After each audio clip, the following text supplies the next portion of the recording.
با دسترسی ماده 198 و 202 کودکس مرافع گردنی جمهوری تاجیکستان سود حل کرد دعوای کمال ساهر جمالدینویچ قانع کرده شود. نکاح بین کمال ساهر جمالدینویچ و توای و شبنم خدای دادمنه که 2 نوامبر 2009 سال در جماعت دهات رودکی ناحیه پنجکین تحت رقم 223 به قید گرفته شده است بیکار کرده شود. انا همین طور با قرار سود شهر پنجکین باز یک عائله جوان از هم جدا شد. بعد گرفتن قرار سود پدر فرزند بیزار با مهاجرت مهنتی به فدراسیون روسیه رفت و مادر بیچاره را با 5 نفر فرزندان نابالغ که از آنها 2 نفرشان دوگانه میباشند تنها گذاشت. در اداره ثبت اسناد حالت شهروندی تحلیل‌های عمیق هستند و آنها نه تنها مقدار عائله‌های جدا شده بلکه سن سال آنها را نیز نشان می‌دهند. در جنبسط سال 2010 سال شعبه ثبت اسناد حالت شهروندی 3049 عدد ثبت نکاح به قید دولتی گرفته شد. از شماره ثبت اسنادی که به قید دولتی گرفته شد نکاح با 200 تای آن ثبت بیکار کردن اکت نکاح ترتیب داده شد. از 200 ثبت بیکار کردن اکت نکاح 162 نفرشان در اساس حلنامه سود جدا شدند. طبق معلوماتی که من در دست دارم از 17 تا 25 گوییم 36 نفر، از 25 تا 35 ساله 60 نفر، از 35 ساله تا 45 ساله 45 نفر و از 45 بالا 59 نفر را تشکیل می‌دهد. در 3 ماهه سال 2011 باشد علاقه به 55 شهروند ثبت بیکار کردن اکت نکاح ترتیب داده شد. مردم خاصه جوانان نسبت جداشوی عائله‌های جوان چه اندیشه دارند؟ صحبتی کوتاهی داشتیم با چند نفر جوان پسران و جوان دختران علاقمند به این موضوع.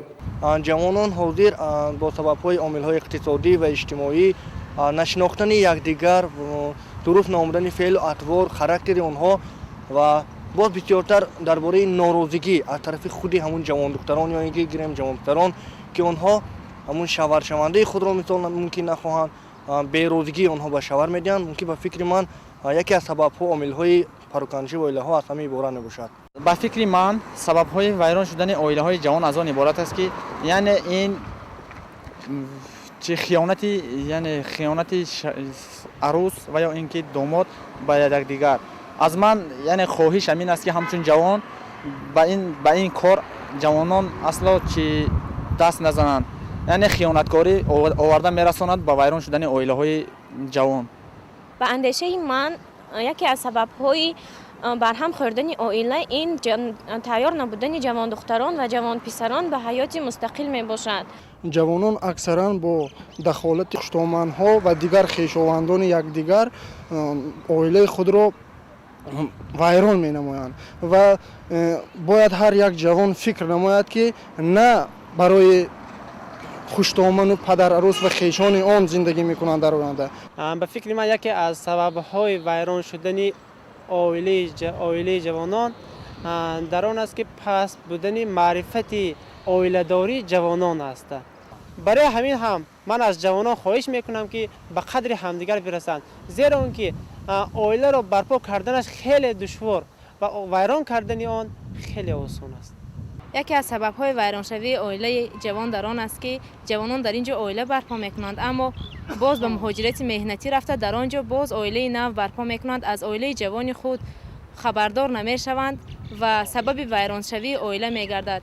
من به جوانان تاجیک مراجعت کرده احترامانه خواهش میکردم که عائله جوان خود را ویران نکنند، در وطن ویران نکنند و آر و ناموس خود را نگه دارند، آر و ناموس ملت خود را نگه دارند. قبل از ازدواج جوانان باید از نظارت طبی گذرند و از سلامتی خویش را و تا به کدام درجه با حیات عائلوی آماده بودنشان را سنجند. متاسفانه نه همه وقت این مقررات اجرا می شود و نظر به گفت کارمندان طب بعضا این عامل هم می تواند سبب جداشوی عائله ها گردد. بعضی حالات هست که برای ویران شدن عائله وضع سلامتی نورسان یا که جوانان نقش می بازد. بنابراین من همین تکلیف دارم که باید که پیش از آن که با عائله برپا کنند جوانان باید که حتما از معاینه طبی گذارند، برای اینکه یکی از تحلیلات نشان میدهد که اگر سبب‌هایی که ویران شدن عائله این بی‌ضروری یکی از آنها از آن عائله است. بنابراین این برای این چیز دقت داشته قریب هر روز با کمیته کاربازان و والی نزد مقامات اجرایی حاکم دفتر شهر بانوان زیادی مراجعت می نمایند و قسم شکایت ها علاقمند می باشند به ناسازی محیط عائلوی. تنها در سال 2010 زیاده از 400 نفر شهروندان به بخش کار با زنان و عائله مقامات اجرایی محلی حکومت دولت شهری پنجکن مراجعت نمودند که از اینها قریب قسم زیادشان برای جنجال‌های عائلوی مسئله جداشوی عائله‌ها به شمار می رفتند. از جمله خیلی عائله‌های جوان قسم زیاد رو تشکیل می کردند و هر روز قریب 5-6 نفر و بخش کار با زنان اگر مراجعت کنند از آنها 4-5 نفرشان عاید مسئله های جنجالی عائلوی و جداشوی عائله ها مراجعت میکنند. عموما عائله یک چیزی خیلی مقدس است و باید که همگان در این پیشبرد جامعه برای برقرار کردن عائله سالم مبارزه برند. ولی متاسفانه وقتی که با مراجعت کنندگان ما صحبت می آوریم بسیارتر مسئله های جنجال عائلوی یک قسم از طرف خوشدامنها که دخالت میکنند به زندگی عائله های جوان، یک قسم از طرف خواهررسان که دخالت می نمایند و قسم دیگر از ندانستن حقوق های خود جوان دختران و یا از تیار نبودن جوان پسران به عائله های جوان می باشد. عموما وقتی که مادر روز کلین میبیارد به خانهش و باید که همچون کلین رو همچون فرزند قبول کند، ولی متاسفانه بسیار خوشدامنها همچون خدمتگار خانه قبول میکنند و فکر نمیکنند که زمانی هم آنها عروس بودند و آن مسئله ها و آن دشواری های عائلوی که امروز به سر این دختر جوان یا عروس جوان آمده است به سر همانها هم در همون دور و زمان ها بودند. ویرانشوی عائله ها البته بسیاری ها را از جمله طبقه میانسال جامعه را نیز به تشویش آورده است. من از جوانان خواهش میکردم که وقتی عائله میسازند با حسن تفاهم و محبت باید عائله برپا نمایند و مردانی که به مهاجرت میروند باید خود در یاد فرزند، عائله و وطن محبوب خویش باشند. ما بسیار کتاب ها را مطالعه کردیم و اثرهای کیناها را دیدیم و اثرها را خواندیم که وقتی به هم میرسند و با عشق میورزند فکر میکنند که عائله هم همین طور میشود، ولی نه، به فکر من عائله همون وقتی سر میشود که عقد نکاح بسته میشود و این جریان ادامه مییابد و جوانان را میباید که از پیران، از موسفیدان، از مادرانی که سالهای زیاد با هم زندگی میکنند باید آموزند طرز زندگی کردن را. تنها با دوست میدارم گفتن زندگی ادامه نمییابد، بلکه در این زمینه باید جانسپاری ها باید با هم دیگر صداقت داشته باشند. یک چیز مرا بسیار به تشویش می‌آورد که هنگامی که نورسان عموما جوانان با عائله برپا میکنند آنها در مد اول برای برپا کردن عائله تیار نیستند. بعضیشون هست که در سن بسیار خرد با شوهر میبرند یا که عائله برپا میکنند. دیگرشون آنکه یا دیگر نافهمی در بین آنها خیلی زیاد است. شرط و شرایط حاضر زندگی را بسیار شرایط هایی که در زندگی هست آنها را مثال میبرند که البته این چیزا سطحی است و مردم برای برپا کردن عائله پیش از آن باید که پدر و مادر باید که به این چیز غمخوار باشند، این چیز را به مسئولیت حس کنند، چون که از آنها بسیار وابستگی کلان دارد. اهل تقوا نسبت نکاح و طلاق چه اندیشه دارند؟ نقطه نظر دین مبین اسلام آید این مسئله چگونه است؟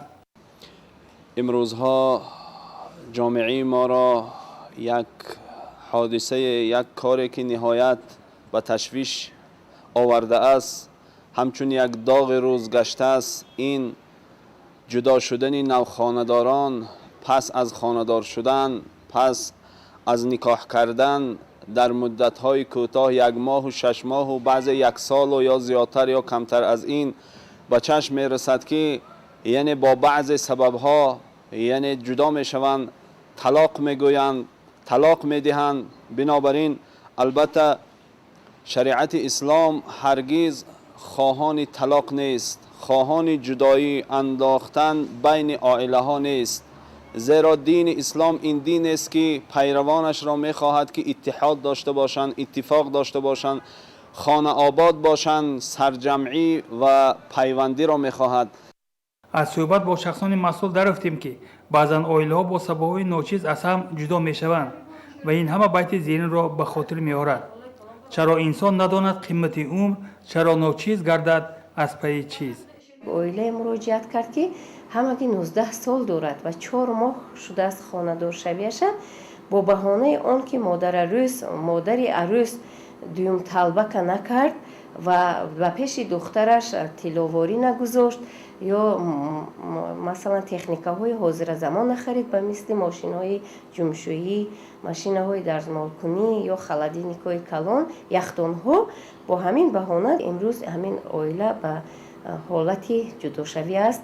ҳамсӯҳбати мо аз масҷиди хоҷа муҳаммади башоро аз рӯзгори пайғамбари ислом далелро пеш овард ва гумон мекунем ки онро аксари ҷавонони мо намедонанд ва маҳз ба ҳамин хотир барпо ва вайрон шудани оилаҳоро кори саҳл мепиндоранд.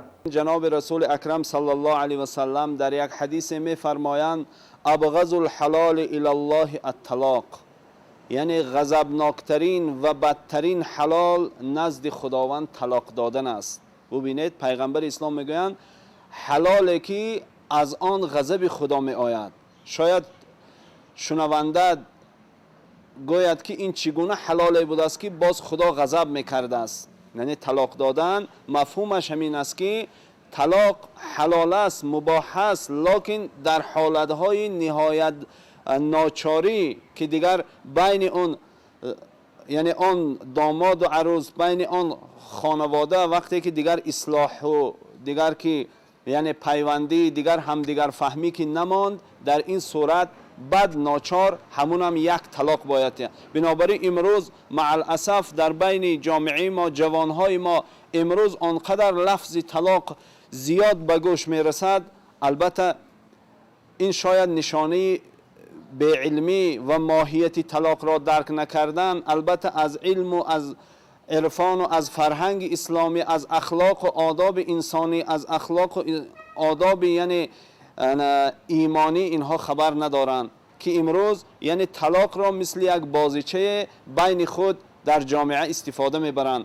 در گردن هر یک پدر و مادر این فرض و قرض است که فرزندهای یعنی خدا ترس کنند. فرزندهای باید از آن آفریدگاری که ما را آفریده است، آن آفریدگاری که عالم آفریده است باید فهمانند که ما خدای داریم. باید در هر کار ما، در هر عمل ما، در هر رفتار ما باید و خدای یکتا را حاضر و ناظر بدانیم و از راه معصیت و گناه و مثلا از راه طلاق دادن و از بعض سخنهای نالایق گفتن البته خدا ترسی کرده باید تقوا و پرهیز آموزانند، فهمانند تا که فرزندها هم یعنی در همین روحیه، در یک روحیه خدا ترسی و در روحیه ایمان و اسلام و در روحیه مثلا صداقت و استوار ماندن در خدمت خلق و وطن در همین روحیه ان شاء الله به وای رسند. ҳангоме ки барномаро ҷамъбаст менамудем бо модаре ки дар суди шаҳри панҷакен бо мо суҳбат кардан нахост, дар кумитаи кор бо занон ва оила кӯи ин ҷо аз ноилоҷӣ барои шикоят омада буд ҳамсӯҳбат шудем. бо хоҳиши мусоҳиб мо чеҳраи ӯро пинҳон доштем. ман 5 фарзанд дорам. 5 фарзанд шавари ман маро партофта Россия рафтагӣ, намедонам оилаи ман вайрон шудааст, намедонам чӣ кор кунам, ки ба муроҷиат кунам, намедонам. албатта омилҳои вайрон шудани оилаҳо хеле зиёданд ва ин раванд дар шаҳри диҳоти панҷакен сол аз сол бештар боиси ташвиш мегардад. пас чӣ бояд кард? ин суолест ки имрӯз рӯбарои ҷомеа истодаасту он ҷавоб меҷӯяд ва шояд суханони имоми мадрасаи хоҷа муҳаммади башоро дуруст аст ки чунин мегӯяд. امروز هستند بعضی جوانهایی که تماما از اخلاق و از عائله‌داری و از انتظام خیلی دور هستند. برای همین پدر و مادرها باید اونها رو اولا پیش از آن که خانه‌دار میکنن، خواه دختر بچه خواه پسر بچه، اونها رو باید اول از علم و از ماهیت خانه‌داری و از عائله، از آداب و احترام بین زن و شوهری، از مثلا حرمت عائله‌داری، حرمت پدر و مادر، حرمت کلانسال باید آگاه کنن و فهمانند که عائله‌داری فرزندم، پسرم، دخترم چنین می شود. در زندگی پستی ها هست، بلندی ها هست. باید در همه حالت یعنی باید تو صبر کنی. البته گفتی شوهرت گیری، انا شوهرت یعنی اطاعت کنی، البته خدمت شوهرت کنی. او هم یعنی در این جاده باید تو را بفهمد، او شوهرها هم یعنی زنهای خود احترام کنند، انشاءالله در خانه یک جایه در خدمت خاندان باشد، بین یکدیگر همدیگر فهمی کنند، انشاءالله الفت و محبت باشد، هیچگاه بین اونها جدایی و طلاق نمی شود.